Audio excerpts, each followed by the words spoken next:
It's been a tough couple of years to be a Republican Party donor. People who give money to the Republican Party have learned the hard way in the last 2 years that their donations have paid for things like over $150,000 worth of clothes, hairstyling, and accessories for Sarah Palin and her family during the 2008 presidential campaign.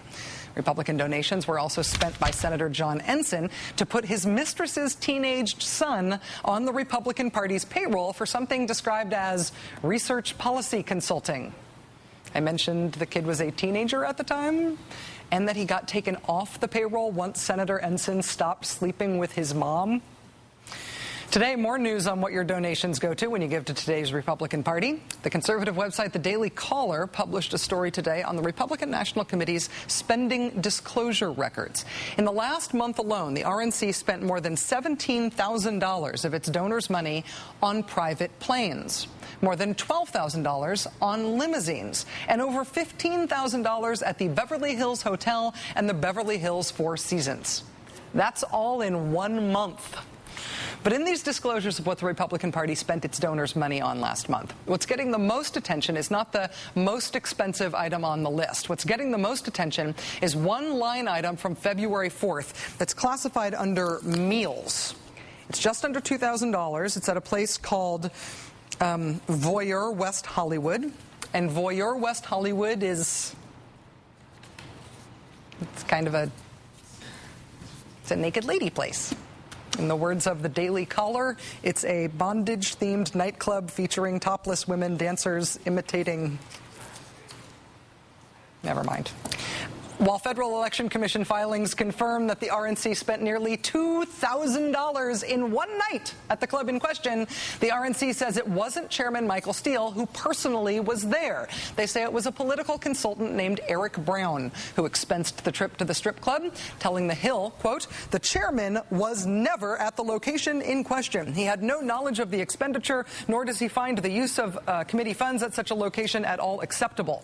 Good reporting would make that distinction crystal clear. The committee has requested that the monies be returned to the committee and that the story be corrected so that it is accurate." In other words, the Republican Party's pushback on this story is not that they didn't spend almost $2,000 of Republican Party donors' money at a bondage strip club. Their pushback is that while the party may have spent almost $2,000 at a bondage strip club, Michael Steele personally didn't spend $2,000 at a bondage strip club. And yeah, they approved the Republican Party reimbursing someone's expenses for the bondage strip club, but now that a story has been written about it, they've changed their minds about approving that.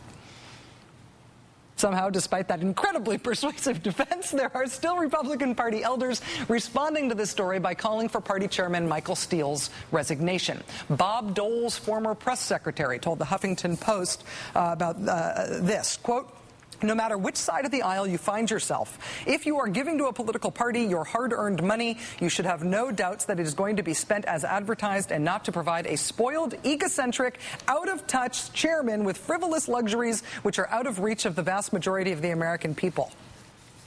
I don't know if it's frivolous.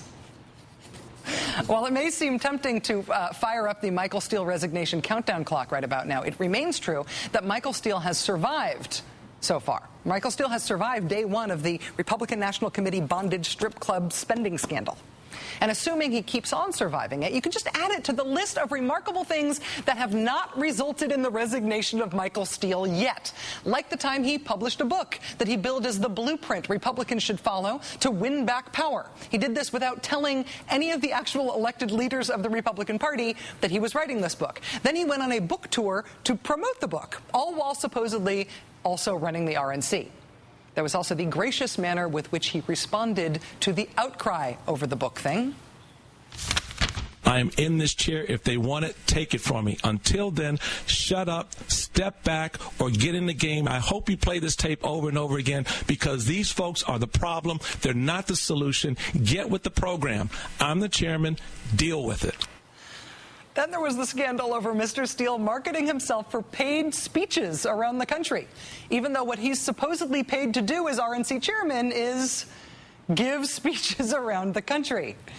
Or there was that time, not long after he became chairman, when he told the Washington Times of his plan to apply the party's principles to urban, suburban hip-hop settings.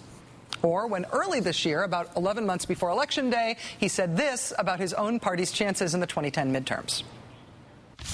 Do you think he could take over the House? Do you think Republicans? Not this year. And Sean, I'll say honestly. You don't think so? Well, I don't know yet because I don't know who all the candidates. We still have some vacancies that need to get filled. But then the question we need to ask ourselves is, if we do that, are we ready? Are you? Are we? Answer your own question. Are we ready? Do you think they're ready? I don't know. The guy in charge of devising a winning strategy for his party, not only predicting they will fail in the elections, but saying he doesn't know if the party's really ready to win on the elections now anyway. But what better place to really get down to business and plan a new strategy for winning in the fall than the tropical paradise of Hawaii? That is where Mr. Steele scheduled the RNC's winter meeting this year, defending the move as not a cheap way to turn a working trip into a vacation, but rather as a clever plan to hold a meeting in Obama's backyard. And then, of course, Mr. Steele redesigned the party's website, which, when it was unveiled to much fanfare, included a page of future leaders that was blank. Also, it had a handy feature by which you could attach a GOP.com banner to any other website, like, say, sex.com, like we did, because we're incredibly immature. But if you're a Republican or a Republican donor, don't forget what Michael Steele says to people from his party who have the nerve to criticize him. I tell them to get a life. I'm telling them, I'm looking them in the eye and say, I've had enough of it. If you don't want me in the job, fire me. But until then, shut up. Get with the program or get out of the way. Now, all I'm saying is cut it out. You don't see the Democrats running around, trying to beat up their national chairman or embarrass him. Frankly, I have no idea how long Michael Steele has left as Republican Party chairman. But neither do you. None of us can understand this. This is so much bigger than any of us. Anyone who still has his job after all of those things I just described is obviously really, really good at one thing, indisputably. Really good at one thing. And that one thing is keeping this job. Joining us now is Anna Marie Cox, Washington correspondent for GQ magazine. Anna Marie, very nice to see you. Thanks for being here. Good to see you, Rachel. Am I just being naive? Are major parties always spending their money on strip clubs? Is this normal? Well, I don't know if they may be doing that, but they usually don't put that on FEC filing. When I talk to people from both parties who have worked in national committees and also in state committees, the first thing I heard from everybody was, how did that wind up in an FEC report? That's supposed to get stopped. That's a very JV move to have it get all the way to an FEC report. So that'd be my first concern. But, Rachel, I have to tell you, in general, we are very fortunate. We are going to have Michael Steele to kick around for a while longer. You think he's impermeable, that this stuff just rolls right off him?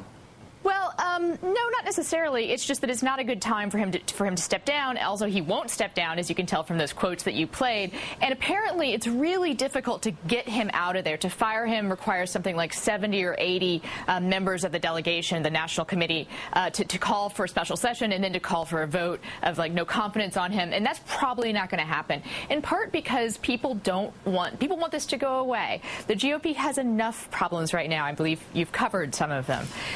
And I think that also, why get rid of him now when there's probably going to be a really convenient time to get rid of him in November? Well, but if you look at the way these scandals have unfolded, I mean, the last couple in particular, it really seems like information's being leaked by people inside the party to conservative news outlets. I mean, the last two big Michael Steele scandals have been Tucker Carlson's website and the Washington Times, which is a super conservative paper in Washington. So it seems like they're trying to force him out without doing it out in the open, doesn't it? I guess I would draw a distinction between conservative publications and Republican publications. Okay. Both the Daily Caller and the Washington Times, I'd say, are proudly conservative, although Tucker Carlson himself, is your friend and mine, is more libertarian bent, but his publication has tended to be on the right side of things. But it's right now a very cool thing to be a conservative who's against the Republican Party, and I think there might be some of that going on right now. The Republican Party itself is not popular with anyone, including conservatives, and so I think that's why you're seeing some people go after it in these conservative publications. But to see all these former Republican Party chairmen, those are the sort of people, Reagan-era former chairman and stuff, coming out and saying, I want him to resign. How do you explain that?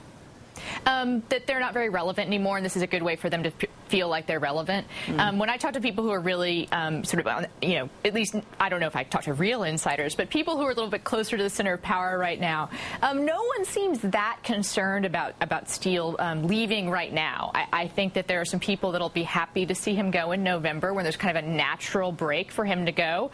And also, it's good news for you and I. Just keep pumping up the expectations for the Republicans in November if we want to get rid of Michael Steele. But if we don't want to get rid of him, we should downplay those expectations, much like he has. Well, do you think, I mean, there's the threat of Michael Steele leaving and the turmoil that would mean for the Republican Party if he was forced out or if he did resign right now. There's also the threat of him staying and stuff like this keeping happening. I mean, what would it take for Michael Steele to resign? Isn't this scandal sort of getting close to that? Well, I don't know. I've been calling him the Joe Biden of the Republican Party. I mean, he seems to be able to just mess up, and because it's such a hilarious screw-up, we all let it slide. Although, not to say that anything Joe Biden has said has been sort of on the scale that this is.